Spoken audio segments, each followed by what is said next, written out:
A little bit about myself. I've been working for Wisconsin DOT for 27 years in the same position. And people say, well, why haven't you moved around a lot? And it's because the job has been very dynamic. I started out as a regional maintenance engineer. So you have some maintenance responsibilities. They say, hey, can you handle utilities? Sure, why not? So I was responsible for the utility accommodation policy, some utility permitting. The gentleman that was handling most of the permitting retired. I said, well, here, why don't you handle driveways and street connections?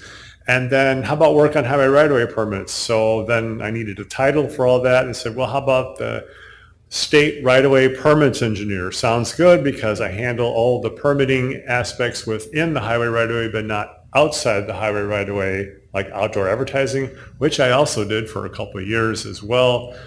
But right now my job is focusing on managing all of our on right-of-way permit programs. So one of the things I'm going to talk to you today is about access permitting and some good things, some bad things, and kind of starting it out on, I always tell folks in my presentations, we're going to do the 5 W's and the H. Go through the who, what, when, where, why, how. And towards the very end, I'm going to talk about some of the important things, like the key, I think, in any good permit is to put the appropriate provisions on there and make sure you have good communication with applicants and what actually constitutes a permit. What do you need to have in it? What maybe you don't want to have in it. So what's in a name? I just had some fun one day. I was up in the internet and I'm saying, what do other states call permits? Because you hear access permits, and I know Illinois, Iowa, Nebraska, they use that. Minnesota, Todd, I believe it's an access/driveway. Did I get that right? Okay, that sounds good. Michigan, Missouri, call it driveway. Arizona, encroachment permits, which has a different connotation here in Wisconsin. When we give an encroachment permit, that means a fence or some stairs or something else is in the right-of-way that we don't want there, but we're going to leave it there temporarily until such time as we want to get rid of it. Highway entrance, that's what Tennessee uses. Land use, Virginia, we call ours a state trunk highway connection, that's STH. And what I did is when I took over the program, I said, well, what should we name driveways and these roads and streets that actually are connecting to our highways? And some people say, well, what about an access permit? So no, we don't. With our law, we don't really permit access. So I said, how about a state trunk highway connection permit? Because these are all connections to our, well, that works fine. So we don't really go with driveways, we go with state trunk highway connections, and that's how we got our name. It's a permit. Typically, no, it's a property owner. Okay? But it may be a prospective buyer. And we do get people that say, well, I'm going to buy, I want to put in an offer on such and such house, such and such property, but I don't own it. Can I get a permit? And we basically say, yes. What we'll do is we'll make the permit conditional upon a successful close. And works for us. We do not issue permits to contractors, consultants. We basically say who is going to own the property the connection is serving, who will maintain it after the permit has been issued. We can also issue to the current property owner who's selling and then just issue another permit to the new property owner. We always watch out for speculators. These are the people that sit there and go, can I have a permit? I'm thinking of developing. And we say, no, it's access control. Okay. A year later, hoping to get somebody else on the phone. I'm thinking of developing. Can I get a permit? No. A year later, we had a Northeast region, had this one guy, we could almost put it on the calendar that he would call year after year after year, hopefully hoping to find somebody new on the other end of the phone that's going to say yes. So again, watch out for these speculators. What does a permit allow? Access or connection to, encroach, occupy, whatever you want to call it, the highway under certain conditions. And those conditions we use are provisions. It gives permission for the access to be built. So we have a state law, excuse me, that says you need permission to dig in a right-of-way. Well, you need permission for that actual construction, and that constitutes the state trunk highway connection permit. So again, an access can be a road, a street, driveway, a trail. I'll be talking about recreation trails a little bit later in the broadcast here. When are permits issued? When you construct an access, for altering an access. Now we consider altering an access a change of use. So whether it's widening, paving, adding turn lanes, replacing a culvert, change of use, that's an alteration of the existing driveway. Removing an existing legal access and then permitting an existing unpermitted access. Permits may not be issued when all access rights to a property were acquired in a previous highway project. John Sobotek talked about it. When we buy all the access rights under our statutory control, if we have not left the property owner an access, they do not even have the right to apply. Access rights never accrue to the abutting landowner for a highway built on a new alignment. So you're building that bypass and all of a sudden people say, hey, can I access? No, you can't, because you do not get a permit.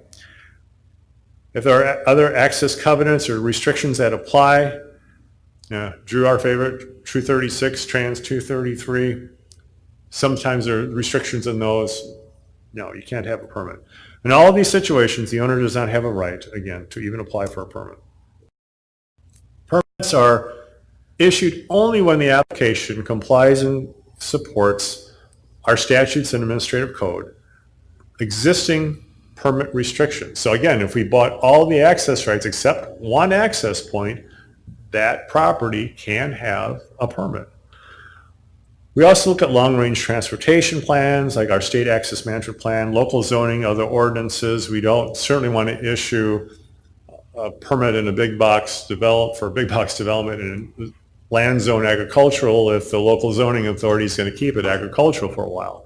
We got to look at their zoning and ours. So again, we not only get a copy of the deed, but we make the property owner get a copy of the local zoning that is currently occurring. So a statement from that local zoning authority that yes, the land is zoned commercial, yes, the land is zoned agricultural. It also has to meet design standards. Dave Sturge talked a little bit today about those types of standards on spacing, site distance, vision corners, drainage. We all want to make sure that motorist safety is key here. So we want to make sure that it fits into motor safety. And some highways, mobility, we want to move freight, want to move traffic, so you reduce the number of access points. Where are permits issued? And in Wisconsin, and I'm sure many other jurisdictions, it's the maintaining authority of the highway. Whoever has jurisdiction or maintenance jurisdiction. Now, in Wisconsin, we call them state trunk highways. There are things called connecting highways, and these are portions that used to be under the state trunk highway system that are still marked as a Wisconsin highway or a U.S. highway that are now under local jurisdiction. And in the graphic here is for the city of Evansville, and the highways marked in red would actually be plowed, when the potholes would be repaired by the city of Evansville. DOT would not have any permitting authority, but if we had any access restrictions on those highways, they would still control. So, and then we have a list of those connecting highways on our website. So why are permits issued? Basically, it's the law. Permits do not create a right of access. Permits are not assignable. And John always gives me this lecture based upon case law. Just because Joe property owner has a permit and Frank property owner buys it, Joe's permit doesn't automatically go to Frank. Frank has to apply for his own permit. Now, does that create a problem? In theory, you look at the number of real estate transactions that could happen on 12,000 miles of highway that we have, and yeah, there are going to be a lot of property owners that have old permits, and the new property owners don't. So we always encourage new property owners to get a permit in your own name It helps when you go to sell that home. You can prove to your real estate agent, the bank, look, I got a permit for this. But until we know about it, there's really nothing that we can do about it. So we just assume that the property owner, if they have a valid permit, they have a valid permit. And there's case law actually in Wisconsin about assigning permits that actually ends up creating a property interest, so that's why they're not assignable. All permits are revocable for any reasons like illegal use, violations of the permit provisions, and then change of circumstances like police powers. If we needed to revoke, we have a good example is we have a horseshoe driveway. We have 2 permits on the driveway for each driveway, and we revoke one to make it just a single access for the property. When I took over this portion of the job, our policy was 8 pages long. And it was very narrow in scope. And I said to myself, what do we need to document? Because part of my job is to train people that are coming in for the first time. And I want to make sure that they can sit down, if I'm not able to get there right away, have a one-on-one session or go through a bunch of phone calls with them, that they can actually read a policy and follow a process. So no matter what state, what city, what county, you've got to have a process in place. So our policy that we had went from 8 pages to 80 pages. I was in a writing frenzy for about 1.5 or 2 years, and I basically tried to document everything that the department was doing to help those people coming in and to prove to our bosses, look, these are the steps we do along the way. I'm a big proponent of flowcharts just because you can outline steps along the way, see where things are going. So I developed a flowchart that we use in one of our policies, and it just shows all the steps in reviewing, approving, denying, and appealing permits. Again, it helps our staff, helps with training a new staff, and part of these parts may be automated, although right now we don't have a real big database as far as doing something online. We do have something on the back end though. So one of our policies includes this flow chart. I'll go through some of the basic steps for you. I won't go through the whole chart. Is that, again, some of the basics. You receive the permit application. If it's not filled out correctly, if it's something else wrong with it, you return it to the applicant, you go through the process. You help them with the applicant. You forgot to fill out this one, you forgot to fill out that one. Everything is filled out correctly. Then you log the application into our Highway Access Management System. You'll hear me say HAMS, Highway Access Management System. So we have a database in which we log all of our permits, not only the ones that we approve, but the ones that we get. And that's helpful because if we have a permit coordinator that gets an application, and let's say that permit application was denied for whatever, as I talked to you a minute ago, they had they had access restrictions, and they didn't have a right to apply. We're still going to put that in HAMS because let's say Chris Michaels, who's one of our permit coordinators here, Chris takes another job. Somebody comes in, oh, you're not going to take another job? Okay. He's so happy here that, but let's say Chris was reassigned against his will. So Chris's counterpart comes in there, and again, that speculator applies. Now the person can log it into him and say, oh, there's a permit application that was put in here, and that was returned because the person didn't have a right to apply. So we keep that kind of information, which is very helpful just in case we get problems like that. And that is to stem problems we've had in the past where we actually have issued permits where we shouldn't have. Again, this is our Highway Access Management System. Rita Liveck tomorrow in the morning session is going to talk all about this. Encourage you, if you're not into ATVs, her presentation is going to be opposite that one. So she's going to talk about our HAMS system. So some more process steps is that we check the proposed connection for conflicts, and I call them A through G here, and you can see the list on the screen.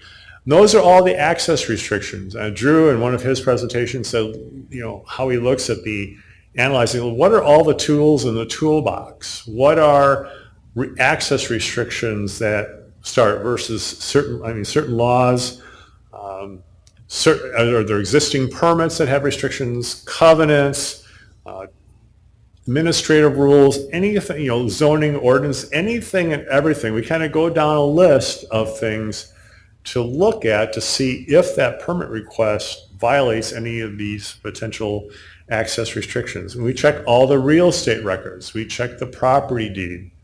And, sometimes we'll go back and check even additional records just to see how things have come about. After all that, we go back and we do the engineering analysis, and we just see if it meets existing standards. And if it doesn't, we look to say, well, does it meet an exception? And if you were here in the morning for Tom Beekman's presentation, Tom, with 34 years, is like, well, you can't just be all charts, and everything can't fit on a grid. You've got to have some engineering application to it.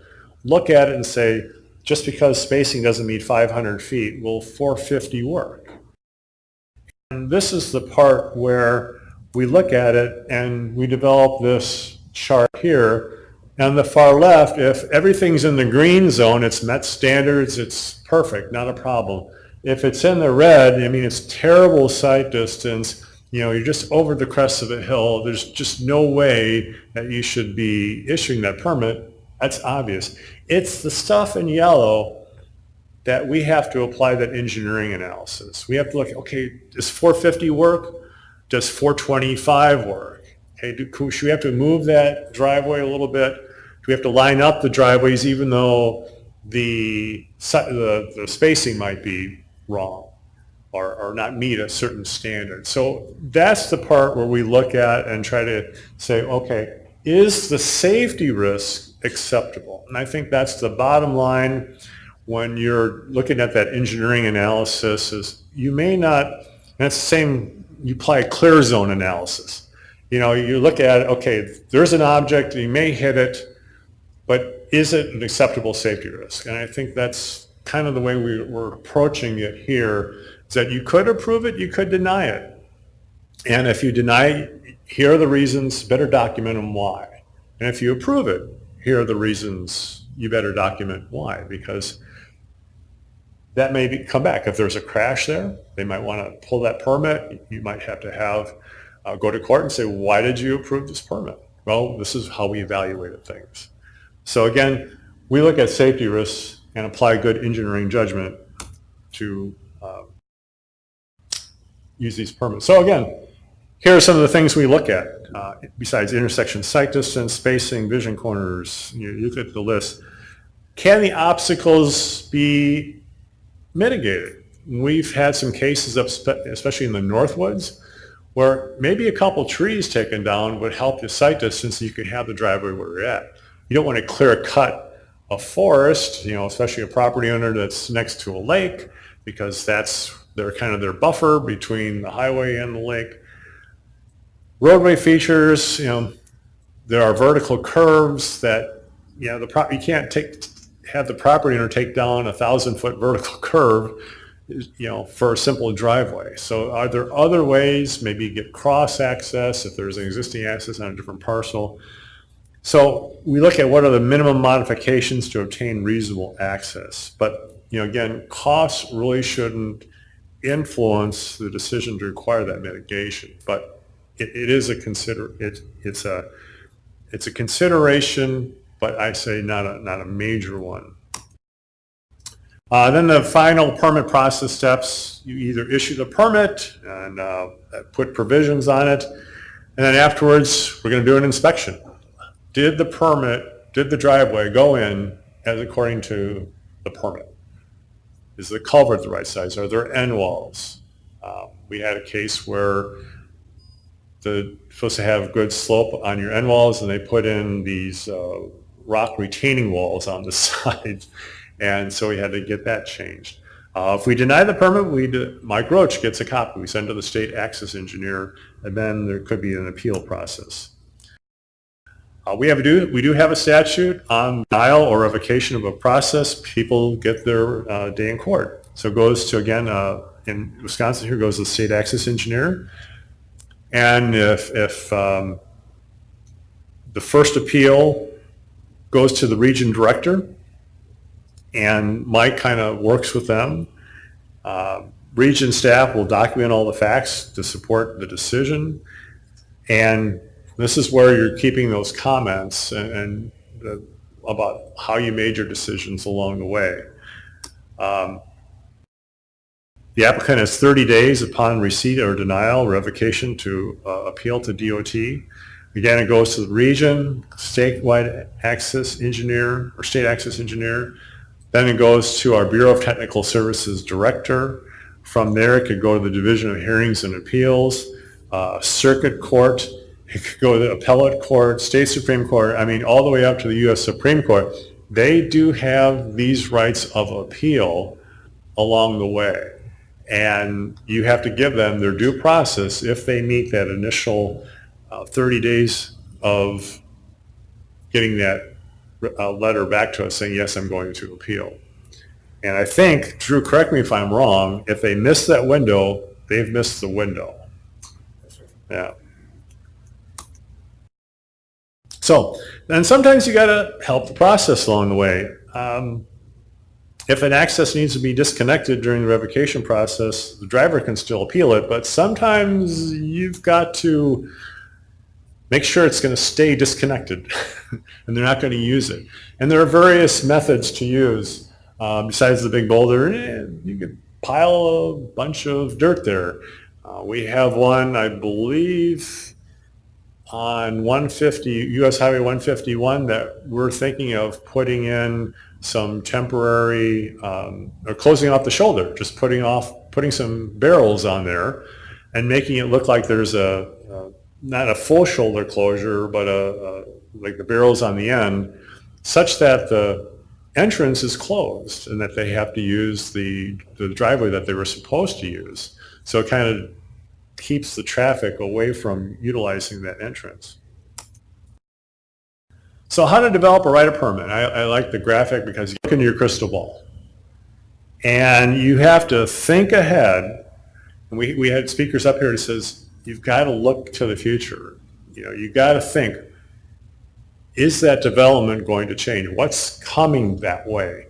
What's been happening in the community? There's been a lot of redevelopment. And you look at more traffic that could come your way. Is there a highway improvement or reconstruction project that could help with shared access?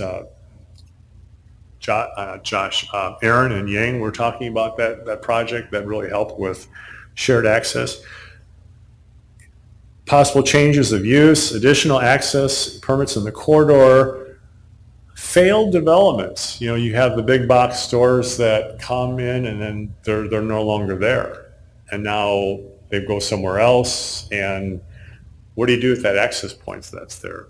And the other thing is the unknown. And that's kind of our greatest fear, is how do you prepare for something like that? And sometimes you can't, but you try to do the best you can. So I try to look at including permit provisions or conditions, and you can do a whole bunch of them. One of the things is we can limit the number of traffic. Okay, if you're going to be a small business, you can go up to 50 cars a day. But you start changing that. Let's say if you wanted to go to 100 or 200 and your business really expands, great, that might not be a problem for us. But we want you to come back to us because we want to make sure that, is your driveway wide enough? Do you need a turn lane now? Because your business is increasing and you have to build that turn lane to get traffic off the main road quicker. So it's those things that we could put provisions on in the beginning to prevent something from happening later on. Other things are access covenants. If you have a property owner that's got 100 and some odd acres with a lot of state trunk highway frontage. You may say, and if he wants another driveway, you say, okay, you've got 3 driveways, or you got 4 driveways already, great. You want a 5th one. How about if we just, we might be able to give you that 5th one because it meets spacing, but you're not going to get any more. Or no, we're going to keep them at 4. Let's move the 4, and you're not going to get any more than 4. So we try to work with them. We might put a covenant on the property. The covenant would be a condition of issuing the permit. The covenant would then be recorded, so it would be on the deed. Emergency access. I had an example earlier today where on the back of a cul-de-sac, we issued a permit for fire engines to get through. We had to put a geogrid underneath the looked like grass area, but we didn't do a curb cut so that the fire engines could come, drive over the curb, and get to the back end of a subdivision because it'd be a longer trip to go all the way around. And so it was just one of those quirky ones, but something that we had to consider with a permit. And we also look at shared access, and then we also look at things like work zone traffic control, erosion control. You know, these are some of the bigger developments, so you have to bring those in as well. Work restrictions, you know, if they're working under traffic and you don't want them out there during rush hour, you know, you can only work from like 9 to 3, things of that nature. On our permit form, we have a set of standard provisions. We call them the conditions of issuance. And there are things in here, for example, that the property owner has to be responsible for example, snow and ice removal. We're not going to, you know, we may come in there and we may have to plow it, and the snow and ice may go right through their driveway, and I'm sorry, that happens to me at home as well. Happens, I think, everybody, and we just have to go back out there and shovel it. They're responsible for it. And we get this one frequently. I'm a chairman of a township, and the culvert under my town road that connects to your state highway is failing. That culvert is in the right-of-way. State DOT, you better fix it. And we say, no. Part of it is maintenance. Even though they may not have a permit, we can point to this and say, hey, look, this is the way we operate. I tell you what we'll do. To eliminate that culvert from being problematic for you, we'll take out the connection. And then the chairman said, wait a minute, you can't do it. Sure we can. It's our right-of-way. You just told us it is. We'll just take it out, and you don't have to worry about the culvert failing anymore. And they go, oh, no, we'll fix it. We'll take care of it. So usually gets the point across that, okay, these are your responsibilities. Now, if we're going there with an improvement project, yeah, we'll probably dress up all the culverts, but that's the way it happens. I want to go through this case that happened. Now, managing the program, I don't get into the minutia of issuing the permits on a day-to-day basis. But every once in a while, something happens and they say, Bob, why don't you take care of this? And we lost a case, a court case after it went to an appeal. And they said they wanted the permit issued in central office such that the attorneys could look at it and make sure everything was on the up and up. So this is the story of Rakow on Highway 19. This is a little town called Marksville. And this starts out, this is the sight distance heading eastbound on Highway 19. And you can see there's a 55-mile-an-hour sign there. And there's a driveway just over the crest of the hill. And there was the property at one time.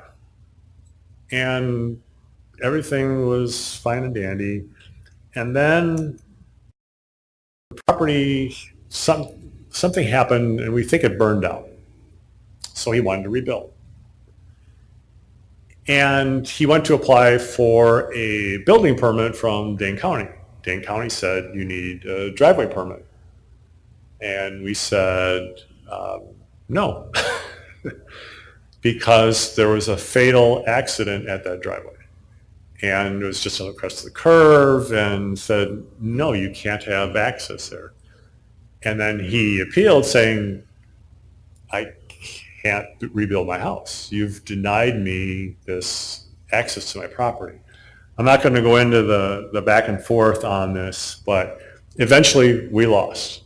The judge says, you have to give him access to that property. He had it before, otherwise his property is landlocked, which essentially it was. So the judge, however, didn't say that we could put a lot of provisions on it. And so I'd like to read you a few of the things that we decided that we felt in order for it to be a safe access, we wanted to do. So, permittee needs to remove the existing driveway at his expense, and as soon as the new driveway is operational, the new driveway shall be constructed as close to the property line, east property. So, in going back, we wanted to move the driveway from the middle all the way over to this side to provide as much sight distance over that crest of the hill. The 45-mile-an-hour speed limit on Highway 18 shall be extended to a location selected by DOT. So you saw that 55 mile an hour. There was a 45 previously. So we're going to move the speed limit back. Well, it's going to be done at the signing was going to be done at his expense. The driveway is going to be restricted to right in, right out.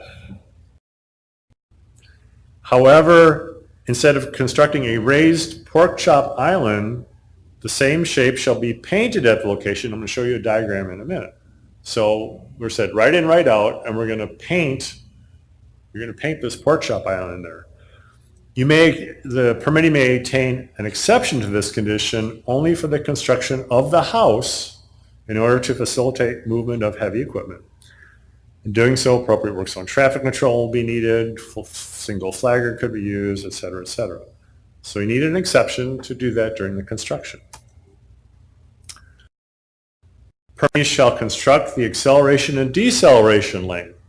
So we wanted traffic over the crest of the hill, especially if he's coming in from that direction, he'd be able to pull off so that people wouldn't have to slam on the brakes. And we gave him the exact dimensions. You have an 8-foot lane has 8-foot width, 2-foot gravel shoulder, amount of asphalt that he needs, et cetera, et cetera. So this is what it looked like. So we said, you need to build this driveway to this standard in order to have your driveway. Administrative law judge was fine with it. Okay. Now, having a painted pork chop island there doesn't prevent him from making a left turn out of there. But that's his own risk. So we're trying to do what we felt was safe, but yet still honor the commitment from the judge. Construction driveways shall conform to the manual of uniform traffic control devices. Permittee shall contact the area maintenance engineer or another staff person 3 days prior to start of construction, so we knew that when he was out there doing the work. If a future crash analysis indicates there's a crash history, we reserve the right to have appropriate warning signs installed at the permittee's expense. Conditions shall remain in effect and adhered to by the permittee for the duration of the permit. And we were going to have a project, and if we were to lower that hill, then we could change a lot of the conditions on this permit. We reserve the right to have the permittee and the adjacent property owner east of the permittee's property construct a shared driveway. But at that time, that property owner didn't have any interest in it. And then the permit is not transferable to the new property owner. So the new property owner would have to come in, and we'd have to go through all the spiel again. That's what it looks like today. He didn't rebuild.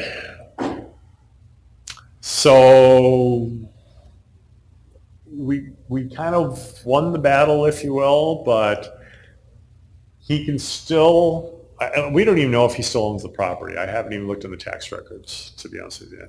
But again, when you have a fatal at that intersection, because of that crest of that vertical curve, you really want to protect your interests. And that's why we loaded up on provisions the way we did with this particular one.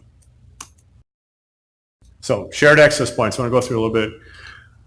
Maybe needed when issuing a permit, and we can force this when needed to minimize the number of access points. We had a little interesting situation with a project up in Minocqua, which is a kind of big tourist destination in northern Wisconsin, is that we may have to buy permanent easements just beyond the right-of-way line to facilitate the cross-access. And you want to make sure you work with the property owners and local jurisdictions that regulate the developments. Again, the building permit issue, which I just mentioned previously. So here's a situation we have up in Minocqua. This is Highway 51, Lake Minocqua there. Two entrances separated with a corrugated median, and the dark store that you see there is just Verizon selling cell phones.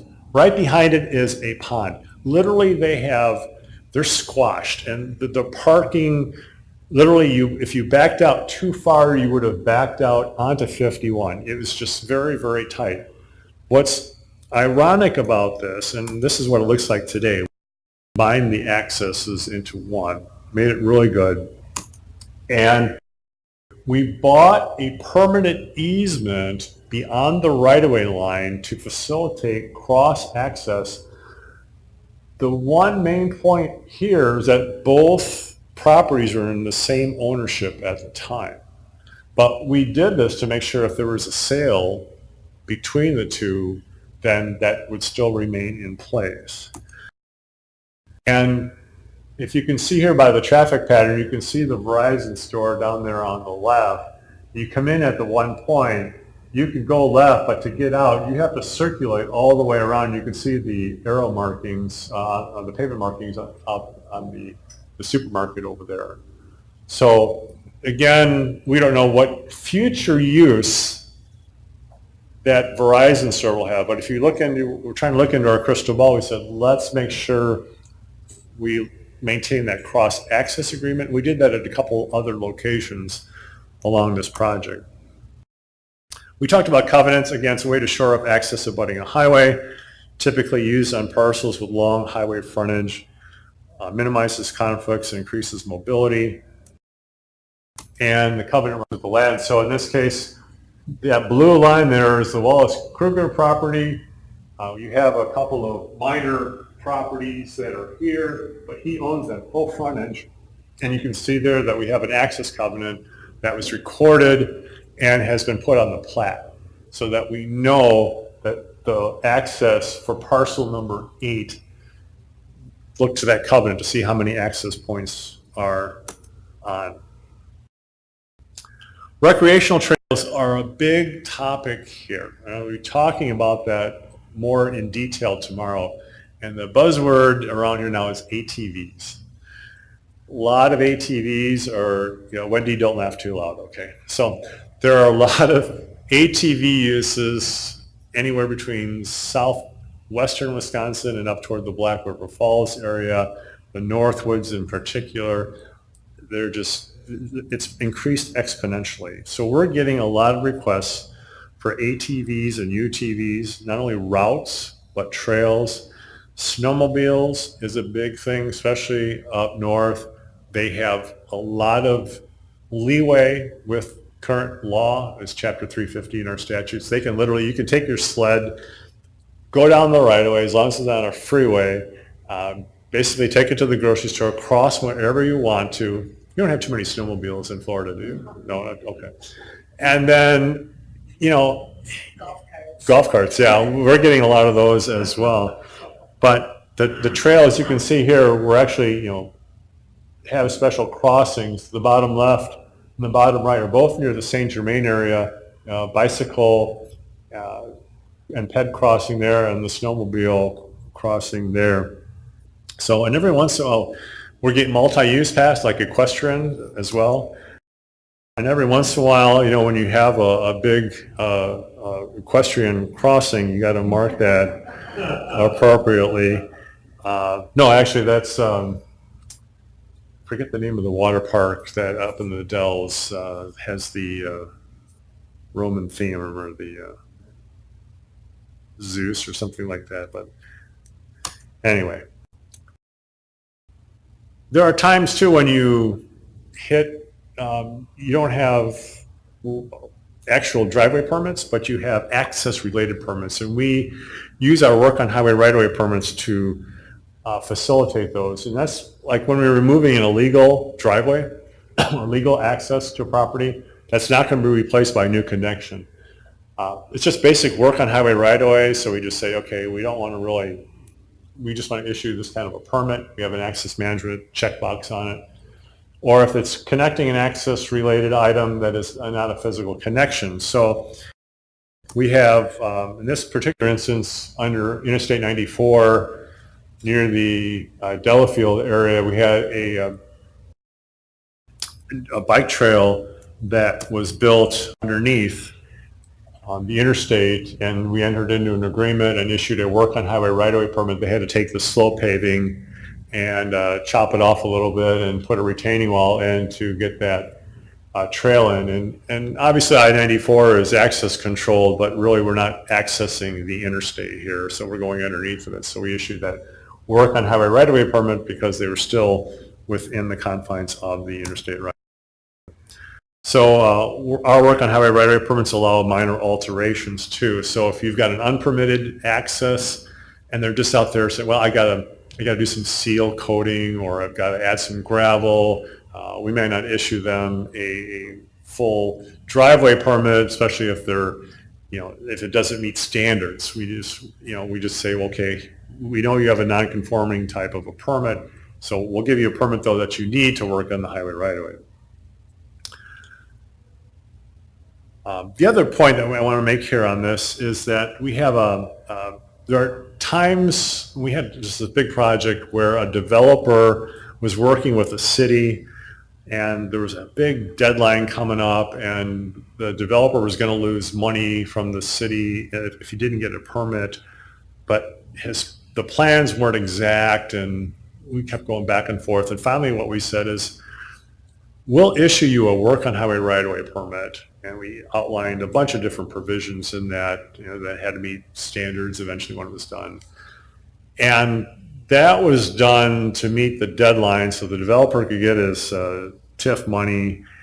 And the permit then was that it allowed this access to be completed and in a time period until the municipality took over jurisdiction. So the developer had to do everything. Once the developer was done, then all the maintenance jurisdiction for the roads the developer had built went to the city. And so we issued a work on highway right-of-way permit for that interim period, which worked out really well.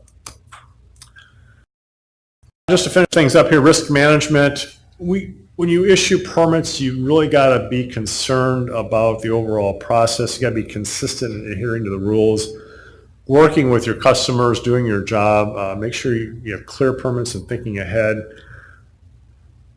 Avoid being arbitrary. You know, people will talk. If you do something here, you better be doing, you know, something over there that's similar. And have good, sound record keeping. You want to make sure that, I mean, there's a difference between reasonable access or direct and desired access. And then I always tell folks, approve policy exceptions sparingly. Try to adhere to it as much as possible. We know there's going to be political decisions, but we don't want to repeat bad history. I mean, if you're always changing you're always doing an exception to standards, maybe you better look at changing your standard. If you're always going to be doing something the same way. So again, you know, you write policy for a purpose. And here's a good example, is that about driveway widths earlier, and the maximum is 35 feet here in Wisconsin, but On the upper left in University Avenue, we've got a fire station you can see down below with 5 bays. They're 100 feet wide. But you got another fire station, a little bit rural area. We limited them to 35 feet, but they were able to, they're set farther back and they were able to build out. So again, you got to look at the circumstances involved. You can allow an exception because they are really hemmed in with space. But if you can get it, stick with your 35 feet and make them build the fire station the way they need to. And what's really cool on this one is they're going out through that entrance on Highway 18, but then they're coming back in off the side road there that you see on the right. Communicating with applicants, we need to understand what their final goal is. What do they really want to do? I mean, we have a lot, again, we have speculators, but people may not tell you the truth. Inform them of potential red flags in the permitting process. If you look at their deeds, they could have restrictions and covenants. Don't promise them anything. Don't be afraid to say no politely. Chris and I have been working on one where 2 property owners are just, it's like Hatfields and McCoys. And you want to be as polite as possible, but their problems are not our problems. And sometimes we just have to, listen and kind of shake our heads. But one of the things is you communicate professionally. Yesterday was National Emoticon Day or Emoji Day or whatever the case it was. But we don't want to put this on our email. We don't want to, yay Packers or anything like that. And it's okay to use the DOT Triskelion or whatever, marks that you need to.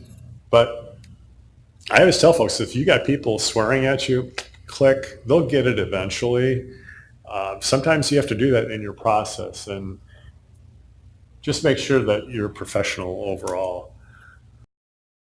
Records of customer contacts. I keep a phone diary and just kind of a jot one person called, what the conversation was about. Make sure you have a file maintenance process.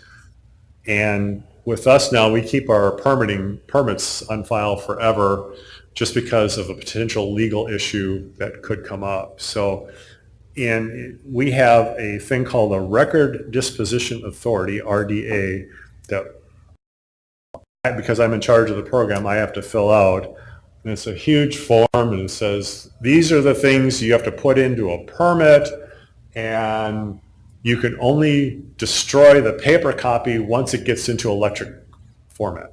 And we have to follow these. This is because of the open records request.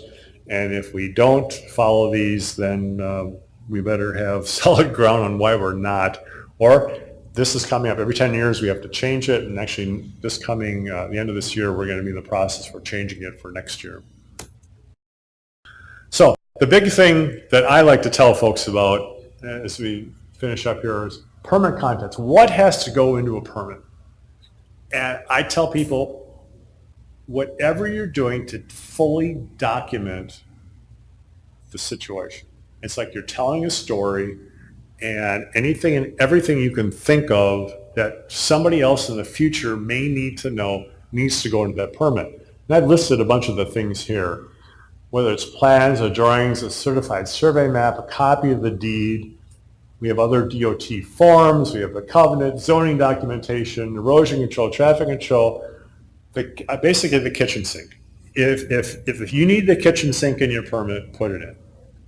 Because even the smallest detail may come back to really help you in the future. So I tell folks, cover yourselves as much as possible. And even if it's a copy of a letter, maybe a letter or an email that has a decision in it, put that in a permit, maybe just mark it as for additional information only, but that could help you in the process. Because, when we're not here and they take all of our email and they delete it all those decisions of records or conversations or correspondence that you had are gone, unless you found a way to put them into a permit or some other record-keeping situation. Takeaways. Again, we only issue permits when the property owner has the legal right to apply. All permits are revocable. Apply the engineering judgment is critical for values where key design elements are at slightly above minimum values in that yellow zone. Think ahead, play the what if game. You know, what could be coming down the pike? Any reasonable condition or provision may be added to the permit. Again, it's typically done to protect the operational safety of the highway. I say reasonable. You can't say, oh, you've got to take down that entire hill. Just not reasonable. And then the permit documentation goes way beyond the form itself. And again, includes anything and everything. So, you know, I'm an engineer. The glass is designed twice the size it needs to be. So with that, I'm done with my portion. Any questions on permitting? I hope you've found it informative. And Mr. Michaels. Proper steps for revoking a permit. Proper steps for revoking a permit. Typically, what we'll do is to make sure we have the reasons why we're doing it. And then you want to write the letter to the property owner with those reasons in it. And as you know, we have kind of a form letter. And then you send it certified mail with a receipt, making sure that they know, you know that they've gotten the letter. And then with that, once they got that receipt and it comes back to you, they've got 30 days. That's when the clock starts ticking. And if you get an appeal, then it is, you start that appeal process. If you don't, then you can revoke the permit. I also think too, you may want to work with the property owner as well.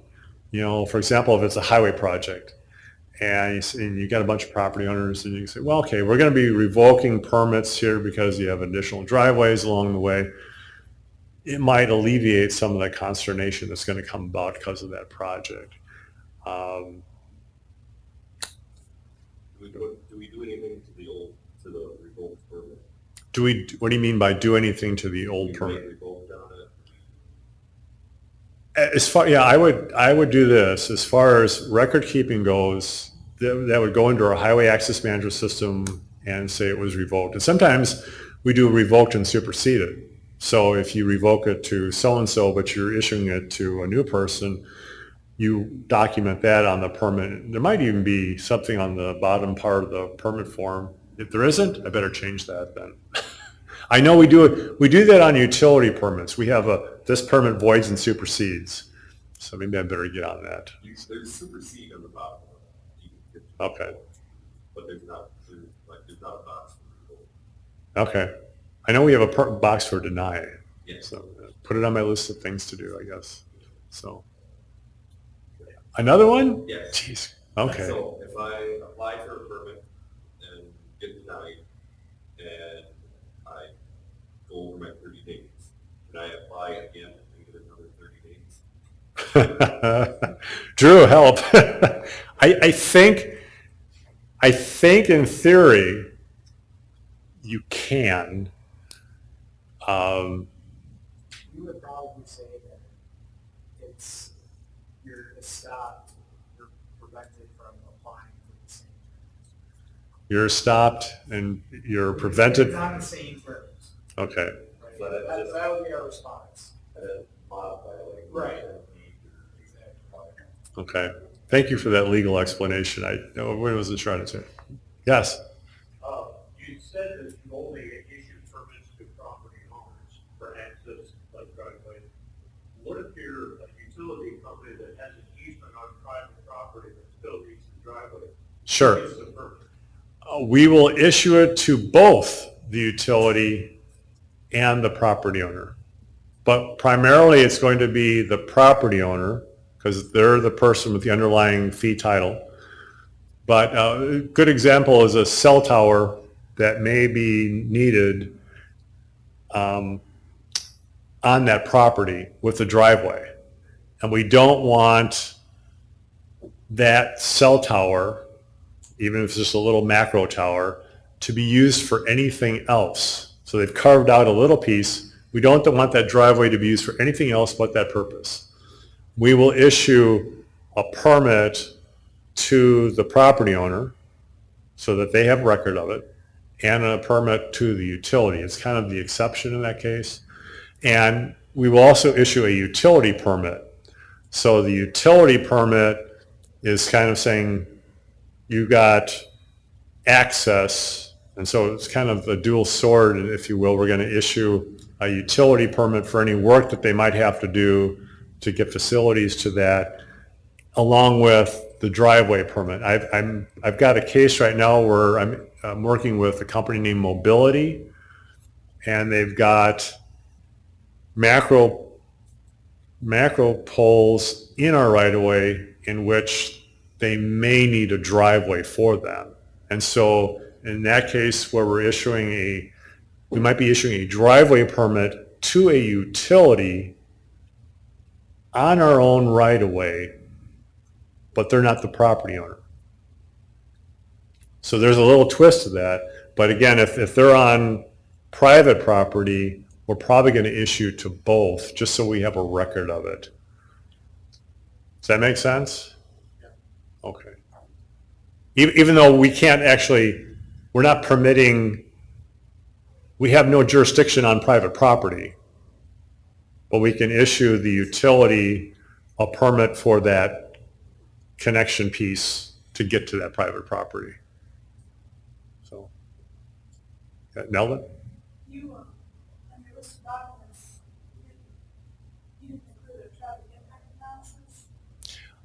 I kind of bypassed the TIA portion because that is a kind of a complex document. We don't require it for a lot of, the majority of permits we issue, they're not necessarily needed. It's like in Southeast Milwaukee, when you got developments and that, we will require that as a condition of the permit. In fact, we really have to do that before we actually issue the permit. So we kind of say on the permit after the fact that a TIA was submitted, and we may actually include the TIA as part of the permit itself. So when? You have to consult our website. We have a whole thing on traffic impact analysis. It's really complex. We have a whole traffic impact analysis manual that is accessible on our website that kind of gives some factors as to when we require it. I personally, I don't know all of them. All I know is I know what a TIA stands for, and I know we require them when we've got huge developments that are coming into play.